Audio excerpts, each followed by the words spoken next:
নমস্কার বন্ধুরা, রসনা রেসিপি চ্যানেলে আবারও সকলকে অনেক স্বাগত জানাই। আজও আমি একটা খুব সুন্দর একটা রেসিপি নিয়ে চলে এসেছি। আশা করি আপনাদের খুব ভালো লাগবে। আমি আজ বানাবো একদম দোকানের মতো ছানা টোস্ট। দোকান থেকে কিনতে গেলে কিন্তু একটা অনেক টাকার একটা ব্যাপার চলে আসে। আপনারা বাড়িতে ইজিলি এটা বানাতে পারবেন, আর বানানোও কিন্তু খুব সহজ। চলুন দেখে নিই কেমন ভাবে এটা বানিয়েছি। আশা করি আপনাদের ভালো লাগবে। যদি ভালো লেগে থাকে আমার চ্যানেলটাকে সাবস্ক্রাইব করে আমার পাশে থাকবেন, আর ভালো লাগলে একটা লাইক করে দেবেন। তো দেখুন, প্রথমে 1.5 লিটার দুধের আমি ছানা কেটে নিচ্ছি। ছানা কাটার ভিডিওটা আমার ডিটেলসে আমি দেখালাম না, ভিডিওটা বড্ড বড় হয়ে যাবে। আমার অন্যান্য রেসিপিগুলোতে যেগুলো মিষ্টি রেসিপি আছে তাতে আমার ছানা কাটার ভিডিও আছে, ওগুলো দেখে নিতে পারেন। ভিনিগার আর জল দিয়ে ছানাটা প্রথমে কেটে নিয়েছি। 1.5 লিটার দুধের ছানা নিয়েছি এখানে আমি, আর নর্মাল জল দিয়ে এবার ধুয়ে নিচ্ছি যাতে টকসা ভাবটা চলে যায়। এবার ছানাটাকে বেশ কিছুক্ষণ ধরে 10-15 মিনিট ধরে জলটা ঝরিয়ে নিলেই কিন্তু জলটা ঝরে যাবে। খুব বেশি শক্ত করার প্রয়োজন নেই। তো দেখুন, একটু ঘুরিয়ে ঘুরিয়ে হাত দিয়ে আমি 2 মিনিট রেখে দিয়েছিলাম, তারপরে ছানাটা এখানে নিয়ে নিচ্ছি। তো ছানাটা ভালো করে আমার জল ঝরানো হয়ে গেছে।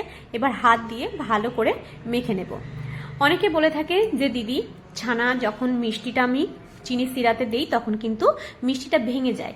তো সেটা আমি আজকে দেখাবো কি করলে মিষ্টিটা ভাঙবে না, একদম পারফেক্ট মিষ্টি তৈরি হবে। তো দেখুন, প্রথমে আমি ভালো করে 5 থেকে 7 মিনিট ধরে হাতের তালু দিয়ে মেখে নিয়েছি। নিয়ে এখানে দিয়ে দেব কর্নফ্লাওয়ার। কর্নফ্লাওয়ারটা দিলে কিন্তু মিষ্টিটা ভেঙে যায় না সিরাতে দেওয়ার সময়। ওই জন্য আমি 1.5 লিটার দুধে আমি 1.5 চামচ, ছোট চামচে 1.5 চামচ এখানে কর্নফ্লাওয়ার ব্যবহার করেছি। আপনারা অ্যারারুটও ব্যবহার করতে পারেন। তো দেখুন, এবার ভালো করে দেখুন একটা সুন্দর একটা মসৃণ ভাবে মাখা হয়ে গেছে। এবার আমি লেচি কেটে নিচ্ছি। লেচিগুলো একটু বড় বড় করেই করব। একটা একটা লেচিতে কিন্তু 2টো করে মিষ্টি তৈরি হবে, ওই জন্য একটু বড় করেই আমি নিয়েছি। দোকানে যেমন ভাবে বানায় আমি কিন্তু ঠিক তেমন ভাবেই নিয়েছি এখানে লেচিগুলো। এবার হাত দিয়ে আমি গোল করে নেব। প্রথমে শেপটা দিয়ে দিচ্ছি মিষ্টির, গোল করে এবার একটু লম্বা করে দিতে হবে। লম্বা করে একটু চেপে দিলেই কিন্তু হয়ে যাবে। খুব বেশি বড় বড় ফাটল থাকলে কিন্তু হবে না ভেতর থেকে। ওপরে ছোট ছোট ক্র্যাক থাকলে কোনো অসুবিধা নেই, ওতে মিষ্টিটা কোনো অসুবিধা হয় না। তো দেখুন, মিষ্টিটা এরকম ভাবেই তৈরি করতে হবে। একটু চ্যাপটা করে, লম্বা করে একটু চ্যাপটা করে দিয়েছি। টোস্টের যেমন আকার হয় আমি কিন্তু ঠিক তেমন ভাবে বানাবো। তো দেখুন, এইভাবে কিন্তু সব মিষ্টিগুলো আমি রেডি করে নিচ্ছি। তো দেখুন, এটা কিন্তু আমার 6টা তৈরি হয়ে গেছে। 12টা মিষ্টি হতে তৈরি হয়ে যাবে। এইবার টোস্টের উপরে যে আমি ক্রিমটা দেবো, সেই ক্রিমটা বানিয়ে নিচ্ছি। এখানে দিয়ে দিলাম 3 চামচ গুঁড়ো দুধ। গুঁড়ো দুধ দেব, আর দেব এখানে 2 চামচ চিনি। চিনিটা আপনারা গুঁড়ো চিনিও ব্যবহার করতে পারেন। আমি এখানে আস্ত চিনি নিয়েছি, এটা একটু মিশতে দেরি হয়, তো আপনারা গুঁড়ো চিনিও এখানে ব্যবহার করতে পারেন। 2 চামচ চিনি, 3 চামচ গুঁড়ো দুধ দিয়ে ভালো করে একটু মিশিয়ে সামান্য একটু নর্মাল টেম্পারেচারে দুধ দিয়ে মেখে নিতে হবে। অল্প অল্প করে কিন্তু দুধ দিতে হবে, নইলে যদি ক্রিমটা যদি পাতলা হয়ে যায় তাহলে কিন্তু মিষ্টির ওপরে থাকবে না, ওটা গলে যাবে, গলে পড়ে যাবে। তো দেখুন, এইরকম ঘনত্বের একটা ব্যাটার তৈরি করেছি আমি। এই ক্রিমটা, চিনিটা কিন্তু রেখে দিলে খানিকক্ষণের মধ্যেই এটা গলে যাবে। তো এবার আমি এটাকে পাশে রেখে দিলাম।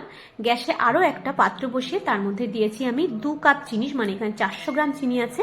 2 কাপ চিনি দিয়েছি আর 3 কাপ জল দিয়েছি। 3 কাপ জল দিয়ে এবার একটু ঢেকে দেবো যাতে চিনিটা তাড়াতাড়ি ফুটে ওঠে। তো দেখুন, সিরাটা কিন্তু ফুটতে শুরু করেছে। এইবার যে মিষ্টিগুলো আমি বানিয়ে রেখেছিলাম সেগুলো এর মধ্যে দিয়ে দেব। একসাথে সব মিষ্টিগুলো ছাড়তে যাবেন না। দেখুন, মিষ্টিগুলো একটা দিয়েছি, তারপর একটু একটু বাদে বাদে মিষ্টিটা দিচ্ছি, নইলে সিরার যে টেম্পারেচার আছে, জলটা ফুটছে একদম, ওটা ঠান্ডা হয়ে যাবে। ওই জন্য টেম্পারেচারটা লো হয়ে যাবে। ওই জন্য একটু দিয়ে 1 মিনিট করে একটু করে অপেক্ষা করে তারপর আবার মিষ্টিগুলো ছাড়ছি। তো দেখুন, সবগুলো মিষ্টি আমার এখানে দেওয়া হয়ে গেছে। ঢাকা না দিয়ে আমি প্রথমে 5 মিনিট ফুটিয়ে নেব ভালো করে, একটু নাড়াচাড়া করে দিয়ে 5 মিনিট পরে এবার আমি ঢাকনাটা দিয়ে ঢেকে দেব। ঢেকে দিয়ে 10 মিনিট রেখেছিলাম।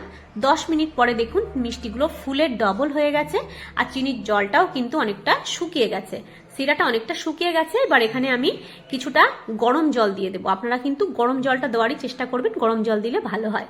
তো দেখুন, এখানে আমি 2 কাপ গরম জল দিয়ে দিচ্ছি, তাহলে মিষ্টিটা ভালোভাবে আরও ফুটতে পারবে। আমি আরও 5 মিনিট এখানে ঢেকে রেখে দেবো। আমি মোট 20 মিনিট এটাকে ফুটিয়েছি। ঢাকনা আলগা করে প্রথমে 5 মিনিট, তারপরে 10 মিনিট, তারপরে আরও 5 মিনিট এখানে ফুটিয়ে নেব জলটা দেওয়ার পরে। তো দেখুন, মিষ্টিটা কিন্তু একদম রেডি হয়ে গেছে। এইবার আমি গ্যাসের ফ্লেমটা অফ করে দেব। এবার আমি অন্য একটা পাত্রে নর্মাল জল নিয়ে নিয়েছি, নর্মাল টেম্পারেচার জল নিয়েছি, ঠান্ডার জল। এবার এর মধ্যে চামচের যতটা শিরা ওঠে শিরা সমেত মিষ্টিটা এর মধ্যে দিয়ে দেব। তো দেখুন শিরা সমেত কিন্তু তুলছি আমি মিষ্টিটা ডুবে গেছে, মানে বুঝতে পারছেন মিষ্টিটা কিন্তু একদম রেডি হয়ে গেছে, একদম জলের তলায় কিন্তু মিষ্টিটা ডুবে গেছে। তো শিরা সমেত এর মধ্যে তুলে তুলে দিচ্ছি। দেওয়ার পরে আরো 2 চামচ শিরা এর মধ্যে দিয়ে দেবো, চিনির শিরাটা দিয়ে এটাকে ঠান্ডা হওয়া পর্যন্ত অপেক্ষা করতে হবে। তার আগে এর মধ্যে আমি দিয়ে দেব ফুড কালার।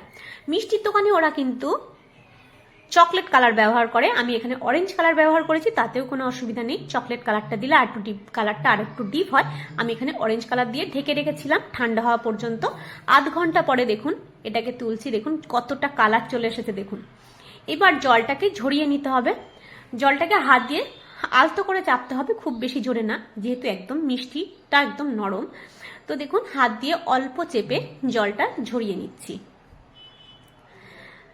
তো দেখুন কালারটা কিন্তু যথেষ্ট সুন্দর এসেছে। আর ভেতরটা দেখতে পাবেন যখন আমি কাটবো তখন দেখতে পাবেন ভেতরটা কতটা ধবধবে সাদা হয়েছে। এইবার আমি এটাকে একটা ছুরি দিয়ে খুব সাবধানে কেটে নেব মাঝখান থেকে। টোস্ট যেমন হয়, টোস্টের আকার যেমন হয়, আমি ঠিক টোস্টের আকার করে কেটে নেব, যেহেতু এটাকে আমি বানাচ্ছি ছানা টোস্ট। তো যদি আমার রেসিপিটা ভালো লেগে থাকে আপনারা কিন্তু আমার চ্যানেলটাকে সাবস্ক্রাইব করে আমার পাশে থাকবেন, আর পাশে থাকা বেল আইকনটি প্রেস করে দিলে আমার সমস্ত রেসিপির নোটিফিকেশনগুলো সবার আগে আপনারা পেয়ে যাবেন। তো দেখতেই পাচ্ছেন কতটা সুন্দর হয়েছে, ওপরের লেয়ারটা টোস্টের কালার আর ভেতরটা কিন্তু পুরোটাই সাদা হয়েছে। তো একে একে আমি সব মিষ্টিগুলো এইভাবে মাঝখান থেকে কেটে নেব। সবগুলো কাটা হয়ে গেছে, 12টা মিষ্টি তৈরি হয়ে গেছে, 6টা মিষ্টি থেকে কতগুলো মিষ্টি তৈরি হয়ে গেছে। এইবার আমি যে ক্রিমটা বানিয়ে রেখেছিলাম, চিনিগুলো কিন্তু একদম গলে গেছে, অনেকক্ষণ ধরে আমি মেখে রেখে দিয়েছিলাম। তো এইবার এই ক্রিমটা টোস্টের উপরে মাখাতে হবে। তো দেখুন দোকানে যেমন ভাবে মাখায়, একটা ছুরি দিয়ে একটা মিষ্টির ওপরে ঠিক এইভাবে করে মাখিয়ে দিতে হবে। তো দেখুন কতটা সুন্দর দেখতে লাগছে, আর খেতে কিন্তু অপূর্ব হয়। এটা দোকান থেকে কিনতে গেলে আপনারা কিন্তু অনেক টাকা ওরা নিয়ে নেয়। বাড়িতে যদি এইভাবে আপনারা বানাতে পারেন, একটু পরিশ্রম করতে হবে, কিন্তু সুন্দরভাবে কিন্তু আপনারা সবাই মিলে এনজয় করতে পারবেন এই মিষ্টিটাকে। তো দেখুন সবগুলো মিষ্টি কিন্তু আমি একে একে এইভাবে ক্রিমটা লাগিয়ে নেব। দেখুন প্রথমে এইভাবে দিয়ে ছুরি দিয়ে এইভাবে একটা শেপ করে দিতে হবে। তো বুঝতেই পাচ্ছেন দেখে কতটা ভালো হয়েছে মিষ্টিটা। আর বাড়িতে বানালে কিন্তু অবশ্যই আমাকে জানাতে ভুলবেন না যে কেমন হয়েছিল এই মিষ্টিটা খেতে। তো এইবার আমি কিছু জিনিস দিয়ে সাজিয়ে দেব। একটু ফুড কালার একটু জলে গুলে নিয়ে এইভাবে দিচ্ছি, এটা কিন্তু সম্পূর্ণ অপশনাল। যেহেতু আমি দোকানের মতো করে বানাচ্ছি, তো দোকানে এইভাবেই ওরা মিষ্টির ওপরে এইভাবে একটা করে টোপা দেয়, তো আমি সেইভাবেই দিচ্ছি। তো দেখতে ভীষণ সুন্দর হয়, এটা আপনারা দিতেও পারেন নাও দিতে পারেন। আর দিয়ে দিচ্ছি চেরি, ছোট ছোট টুকরো করে কেটে নিয়েছি, তো চেরি দিয়ে দিলাম সব মিষ্টিগুলোর ওপরে। আর দিয়ে দেব একটা করে কেশর। কেশরটা দিলেও কিন্তু দেখতে ভালো লাগে, খেতেও যেমন স্বাস্থ্যকর। তো আশা করি আপনাদের ভালো লেগেছে। আজ তবে আসি, আবার দেখা হবে নতুন কোনো রেসিপি নিয়ে। সবাই ভালো থাকবেন, সুস্থ থাকবেন। এতক্ষণ আমার সাথে সঙ্গ দেওয়ার জন্য সবাইকে অসংখ্য ধন্যবাদ।